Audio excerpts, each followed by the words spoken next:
Hello, and welcome to UDL in 15 Minutes, where educators discuss their experiences with UDL. I'm Louie Lord Nelson, UDL author and leader. Today, I'm talking with Andretesha Fitzgerald, who is the Director of Human Resources for the East Cleveland City School District in Cleveland, Ohio. Today, Tisha is going to share how her connections with her students have continued to build community around the country. Hey, Tisha, how are you? Doing great. How are you, Louie? Oh, I'm good. I'm good. Thank you so much. So first off, I'm just going to say congratulations on your book, Anti-Racism and Universal Design for Learning. It has been a gift to everyone, so thank you so much. Thank you. You're welcome. And then can you share a little bit about East Cleveland City School District? East Cleveland is a little city, inner ring suburb right outside of Cleveland, Ohio. Historically speaking, it was the home of John D. Rockefeller and Millionaires Row many years ago. And it's a city that's seen its share of glory and gory. And through the last decade or so, we've been in a rebuilding period, really looking for revitalization in the city and with the schools. As far as the student population, it's about 99% African American. Many of the students, about 90%, are at or below the poverty level and receive free or reduced lunch. And we have a world renowned marching band who appeared in the Olympics in China. And we have amazing scholars who go on to do fantastic things both in the community and all over the world. Oh, those are great highlights. I love hearing all that. That's fabulous. Wow, those students got to go to China. That's really cool. That's insane. So, It's an okay. experience that we talk about all the time, and we still bring it up and rehash. I mean, to go to China to represent East Cleveland is a 3 mile city, very small, but they've seen the world, so it's Oh, awesome. that's incredible, and that's such legacy for the students to have. It's beautiful. So tell us about your teaching background. So I've taught English for a number of years, particularly in the classroom, for about 8 years. And with English, it's always been a passion of mine. The funny thing is that I started off in college for engineering, and I had been in programs throughout my own high school experience to become an engineer. Um, After an internship at NASA, if I was supposed to be an engineer, it would have been a dream come true. It was not. Not for me. And I recognize that those who are supposed to be in engineering, they know it by the experience. For me, I did a program called Upward Bound where I was the residential coordinator, and I lived in residence with 100 9th through 12th graders for 6 weeks in the summer. And I knew right then that education was the path for me. And so at that time, I had to explore what area did I want to teach. And so when they looked at my transcript, I had just as many classes in English language arts as I did in science. So I'm like one class away to be certified in chemistry. I will never take the one class. I know that English is my passion. And so I've had the honor and privilege to teach English language arts for about 8 years Oh my before moving gosh. into administration. Mhm. So, yeah, a summer with you said 9th through 12th graders, was that it? And yeah, Yes. that'll teach you a lot. It's called Upward Bound. Yeah. It's a federal program for first generation college students. So they are potential first generation college students. So they all come, many from different backgrounds, different experiences, but it opens the door to the possibility of a different path for them to choose college. Nice. So Nice. And it definitely helped you understand your path too. So that's excellent. yes. So the story you're going to be sharing is from when you were in the classroom teaching English. So give us a little context for that. So when I was teaching English, I was a part of a collaborative with Facing History and Ourselves. And so a teacher who also was in the school, and we shared the students we had. It was the small school concept, so to speak, and our small school was law, leadership, and public relations. And so students who had an interest in either of those areas could self-select into the school. And it doesn't mean that they had to go into that field, but they were curious about it. And so we had to create experiences that gave them more information about those career fields and experiences. And so one of my close friends, and she was my team teacher, Lori Uragdi Eiler. She taught social studies and I taught English. And so it's a natural pairing. We worked together to create some units, and we worked with a partner organization, Facing History and Ourselves, to talk about the human behavior that's associated with choices for equity. And so in that unit that we put together, one particular unit, we were reading an article that happened to be in the newspaper, our local newspaper. And in that article, uh, it was about our city, East Cleveland. And East Cleveland's a small city, great history, lots of local pride. People stay connected forever. And the writer of the article dubbed the city 3 Miles of Misery. Mm. And as we were reading that, the students started to question, why do people see our city this way? Why do they identify our city as miserable? What is it about us? Because it's personal when you talk about a city, it's personal when you make these statements about children and where they live.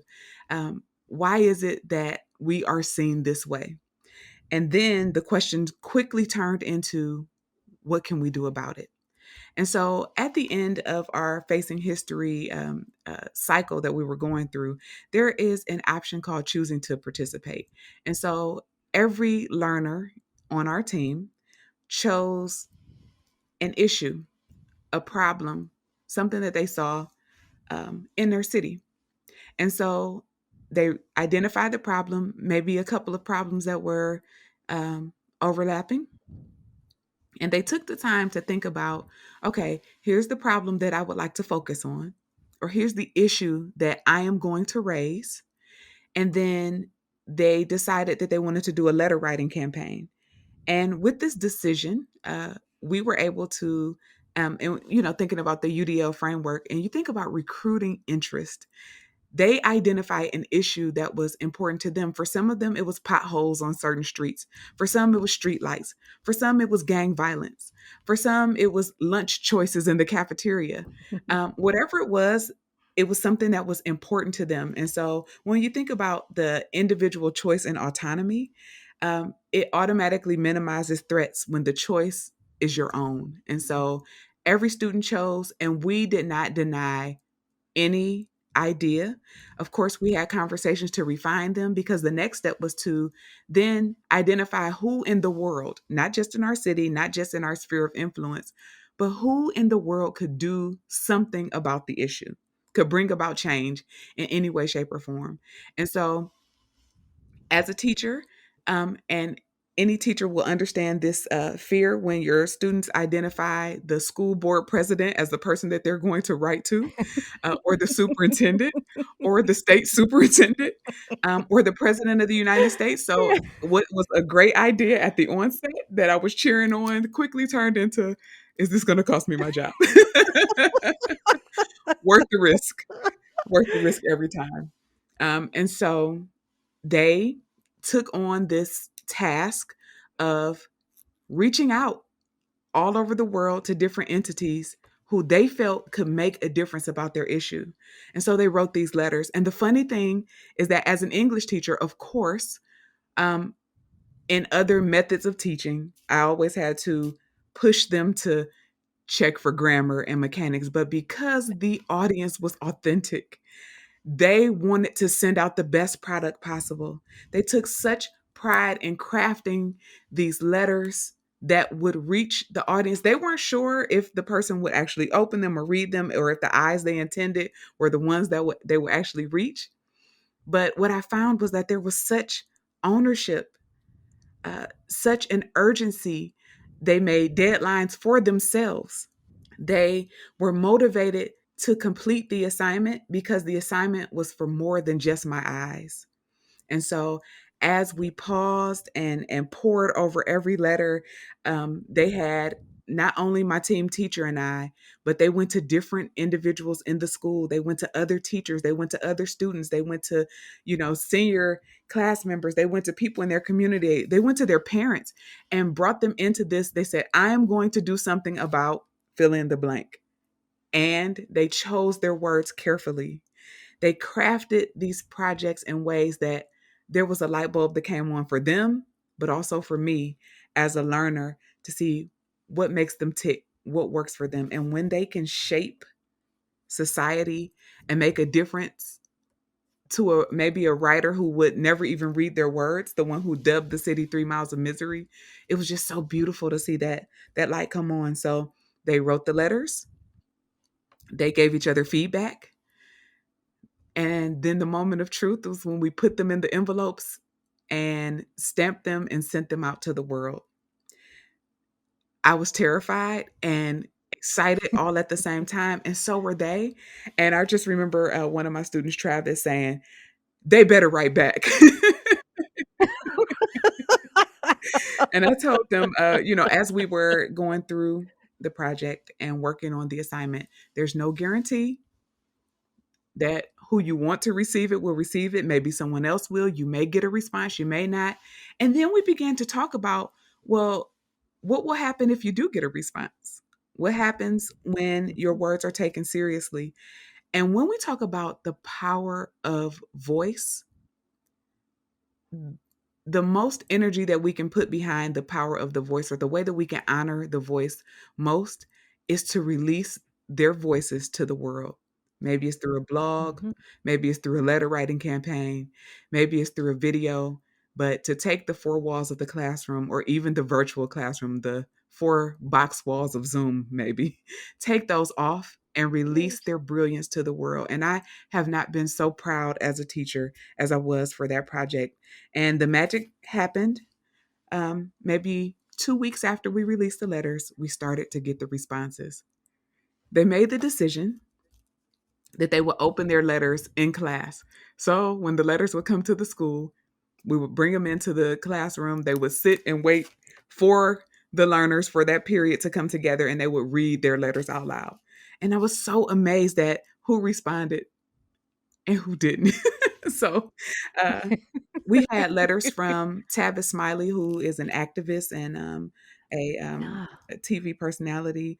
We had responses so from powerful. the President of the United States, sent a form letter back. Hey, it's a form letter. We'll take it. Yeah. We had responses from council people and school board members. And there was one, Travis, the one who said he better write back. He wrote to a football player who was very influential in a different community, and he was asking him to encourage the football players in our community to get more involved in districts like ours. And he didn't get a response. And he Oh. said, the President of the United States can send a letter, but this one can't. But it was a wonderful conversation about priority and connection to the community, and who honors your voice when you share it with them. So Yeah. from that Oh, project, we learned so much. so powerful. The big thing that comes to my mind, and we just have like 2 minutes left, but what keeps reverberating in my head was this was a direct hit on stereotype threat, right? That this article's been written that seemingly confirms the lives that these students are living, but you all put together this unit and this project, and you emboldened your students and had already been giving them that strength, obviously, but emboldened them through these skills and the support to have a voice that essentially shattered that stereotype threat. It just shattered it. And that was beautiful. And so, for anybody listening that isn't familiar with stereotype threat, I will have stuff in the accompanying blog about this because we don't have enough time to talk about it. But that this is just a wonderful example of just breaking that down. Beautiful. Absolutely beautiful. When we find ways to allow the brilliance of learners to shine, no matter what their race or socioeconomic status or their zip code or their ability or disability, when we find ways to let their brilliance shine, then the world needs to know Absolutely. about it. Absolutely. And like you were saying, we let the world know about it, but then as our students are speaking that out to the world, it reverberates back to them with such strength. And I Yes. love that you all had those conversations to say, you know what? We love getting responses. We really, really want to have those responses, but it's okay if we don't. In that, you have taken the power and you have moved this forward. So I'm just going to let everybody know we have hit our 15 minutes, but I want Tisha to share because some of these students, I mean, you've seen these students grow and you've seen them in other community positions now that harken back to this experience. So just share a few of those. I know we're going to go over everybody, but that's just what's going to happen. Hang in there with us just a couple more minutes. Well, I've got students who were leading the marches after George Floyd passed away, after he was murdered. Um, they were leading the marches in Atlanta, leading the marches in DC. We have one of our students here who works with a community organization that makes sure that students have what they need, the resources, the opportunities, the experiences.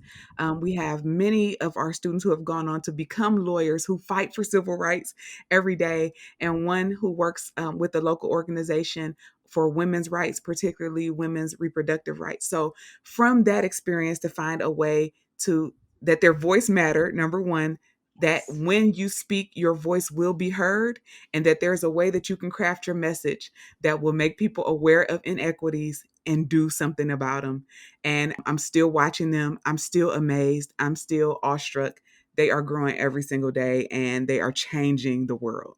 Oh, it's so wonderful. What a beautiful story. Thank you. And I know you have so many others, and you've gifted us all with your book and sharing some of them in there, but I know you have a slew of them. So thank you for taking your time today to share this one with our audience. Thank you so much. Thank you, Louie. Thank you for having me. Oh, you're welcome. You're welcome. So, for those listening to this podcast, you can find supplemental materials like an image montage with closed captioning, that montage with audio descriptions, a transcript, and an associated blog at my website, which is the udlapproach.com/podcasts. And finally, if you have a story to share about UDL implementation for UDL in 15 minutes, you can contact me through the udlapproach.com. And thanks to everyone for your work in revolutionizing education through UDL and making it our goal to develop expert learners.